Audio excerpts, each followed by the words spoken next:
They say you can't truly know someone until they've shown you their worst. I thought I knew Claire, my wife of 12 years. She wasn't perfect, none of us are, but she had this way of turning ordinary moments into something magical. Her laugh could light up a room, and her wild ideas, though often unrealistic, were always full of passion. But there's a fine line between dreaming big and being reckless, and I was about to learn just how far Claire was willing to cross it. It started with the debt. At first, I had no idea. She never said a word, and honestly, I never thought to ask. We shared a home, a son, and a life, but not everything, apparently. Not our financial struggles. I was the practical one, always budgeting, saving where I could, making sure there was enough for Liam's school and our bills. Claire? She lived by the motto "you only live once," and she took it to heart. Now, I'm not here to paint Claire as some villain, at least, not entirely. She had her dreams, and I respected that. But when those dreams required $20,000 we didn't have, I expected her to at least talk to me first. She didn't. Instead, she went behind my back, took out a loan, and handed me a financial time bomb, just as she walked out the door. The morning she left, everything shattered. I woke up to an empty house, her suitcase gone, and my world flipped upside down. Liam was still asleep, blissfully unaware of the storm brewing. On the kitchen counter, I found her note, scribbled in that looping handwriting I knew so well. I need to follow my heart. Handle the debt, Ryan, it's yours now. At first, I laughed. Maybe it was the sheer absurdity of it all. Follow her heart? Was her heart on some tropical beach sipping cocktails while mine was racing to figure out how to pay off a loan I never agreed to? And then there was Liam. How do you explain to your 10-year-old son that his mother just walked out on him? You don't, not right away. You tell yourself you'll protect him from the mess as long as you can. But Liam isn't just any kid, he's sharp. Too sharp. I've always been proud of how quick he is, but in moments like these, I almost wished he weren't so perceptive. The house felt hollow without Claire. Not just empty, wrong. She had this way of filling a room even when she wasn't trying. Now, every corner echoed with her absence. I stood there, staring at her note, wondering where it all went wrong. Was it the fights about money? The late nights I spent working while she planned trips we couldn't afford? Or was this just who she'd always been, and I'd been too blind to see it? But then there was Liam, my anchor, my reason to keep going. He was my priority now. Not the debt, not the betrayal, just him.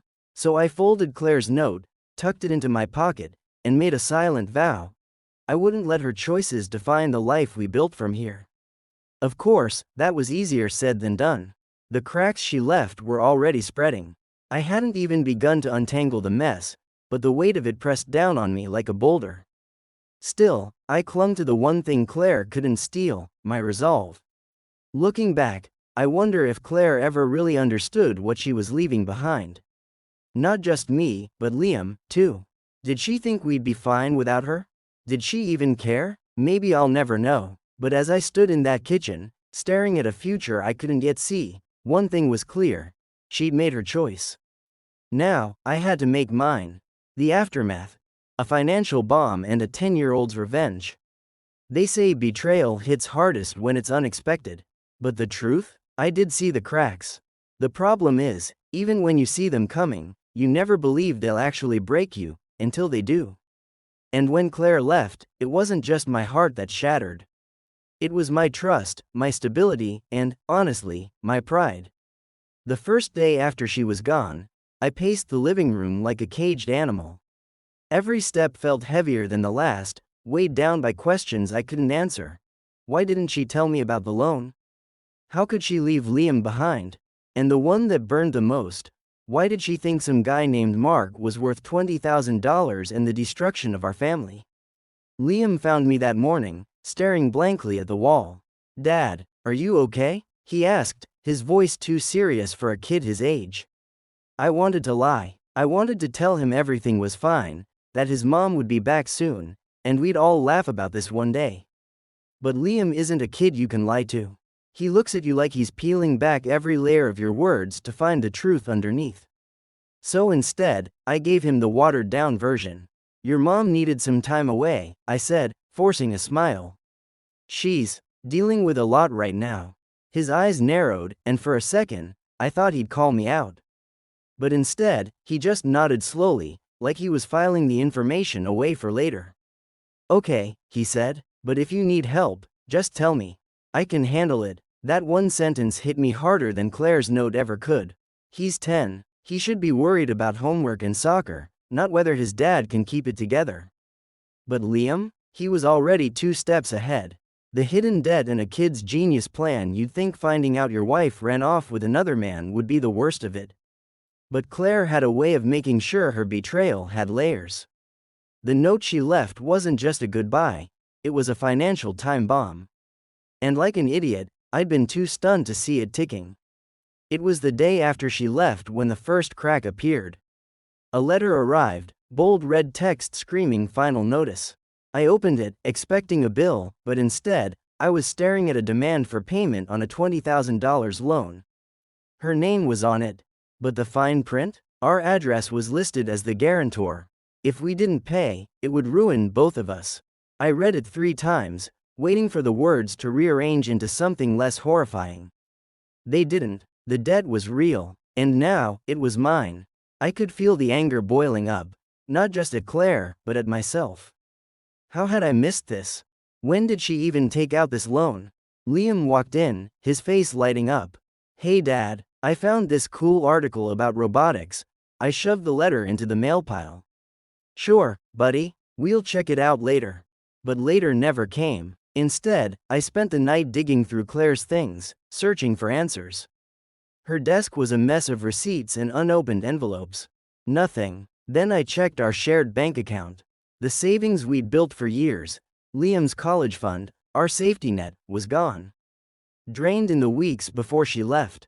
Thousands of dollars vanished. I slammed the laptop shut, my hands shaking. That money wasn't just ours, it was Liam's future. And she'd stolen it. Liam must have heard the noise because he appeared in the doorway. Dad, is everything okay? I forced a smile. Yeah, buddy, just adult stuff. But he wasn't fooled. His eyes dropped to the mail. Is this about Mom? I hesitated. Part of me wanted to shield him. But Liam? He always knew when I was lying. So I told him a version of the truth. She left us with some problems. Financial ones. His eyes narrowed. How bad? Bad enough, I admitted. But I'll figure it out. He nodded slowly. Then he pulled out a chair and sat across from me. Maybe I can help. I almost laughed. What could a 10-year-old do against a $20,000 disaster? But the look in his eyes? Pure determination. Thanks, Liam, I said, ruffling his hair. But this is my mess to fix. He didn't argue, but there was something in his expression that made me pause. A look I'd seen before. The look he got when he was solving a problem. I should have known right then, he was already plotting. The confrontation. A 10-year-old outsmarts his own mother. When Liam said I've got this, I thought it was just kid talk. Like a child promising to lift a weight 10 times his size. I was wrong, very wrong. It started with small questions. Dad, remember when Mom got her new phone? Did she ever tell you her favorite apps? At first, I thought he was just processing her absence. But then his questions got specific. Do you think Mom would have used that GPS app we all downloaded last year? That made me freeze. The GPS app. We'd installed it after a family hike, when Liam got lost hid behind a tree to prank us. At the time, I'd laughed at how clever he was. Now, that same cleverness was working against Claire. Liam, are you using that app to track your mom? I asked, half joking. He looked up, all innocence. Wouldn't you want to know where she is? I stared at him, torn between pride and horror. You can't just spy on people. Why not? He shot back, calm as ever. She left us. She left you with her debt. She left me without a mom. And she's out there pretending we don't exist.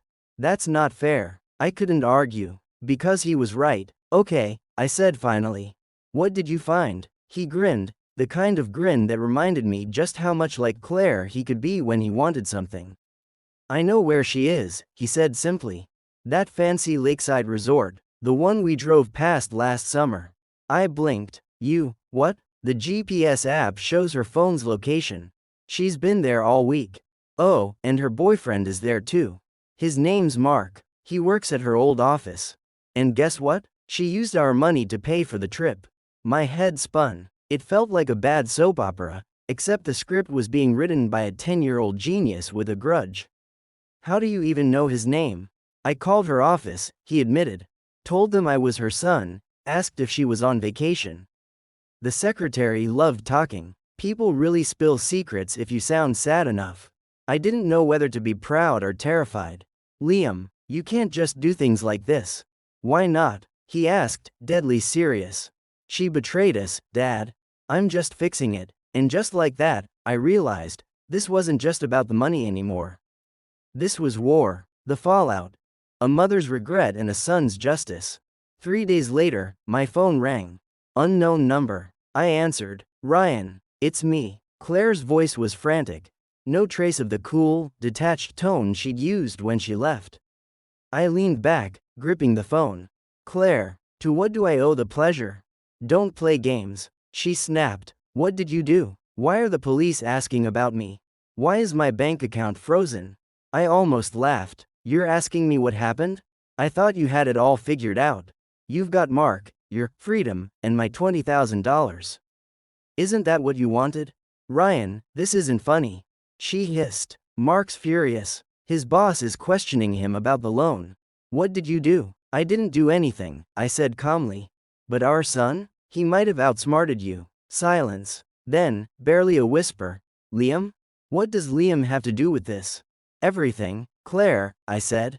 While you were off, living your best life, Liam tracked your movements, reported the fraudulent loan, and froze your accounts before you could spend another dime. That's impossible, she breathed. He's just a kid. No, I corrected. He's our kid, and he's 10 times smarter than you ever gave him credit for.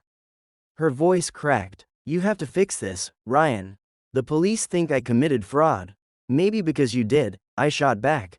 You took a loan under false pretenses, drained our savings, and left your family with nothing. What did you think would happen? She didn't answer, just shaky breathing. Then, quietly, I didn't mean for it to go this far. I just wanted a fresh start. My jaw clenched. A fresh start? By leaving your son and me in ruins? Is that what you call starting over? I didn't think. No, you didn't. I cut her off. You didn't think about Liam. You didn't think about me. You only thought about yourself. For a moment, there was nothing. Then, so quiet I almost missed it. I'm sorry. I froze. It wasn't the apology that got me. It was the way she said it. Small, broken. For the first time since she left, she sounded like the Claire I used to know. But it wasn't enough. Sorry doesn't fix this, Claire. Sorry doesn't pay back the loan or undo what you did to Liam. If you really want to make it right, turn yourself in. Silence. Then, barely audible. I can't. Then I can't help you, I said. Ryan, please, she begged. Mark's threatening to leave me. I have nothing without him. Maybe you should have thought about that before you walked out, I said coldly. But don't worry, the police will help you figure it out. Before she could respond, I hung up. My hands were shaking, not from anger, from relief. Because for the first time since she left, I finally saw the truth. Claire wasn't the woman I married. She wasn't the mother Liam deserved. She was a stranger, and we were better off without her. Epilogue. A new beginning. In the end, Claire did face consequences. The police pressed charges for fraud. The loan was cancelled, and the court granted me full custody of Liam, along with an order for Claire to pay child support. Not that I expected to ever see a dime. As for Liam, he started a cookie business to help rebuild our savings. 50 cents a cookie, he announced, handing me a flyer. All proceeds go to the Ryan and Liam Recovery Fund. I laughed, the kind of deep, real laugh I hadn't felt in months. You're something else, kid. And he was. Because while Claire left us with nothing but chaos, Liam? He gave us hope, and that was priceless.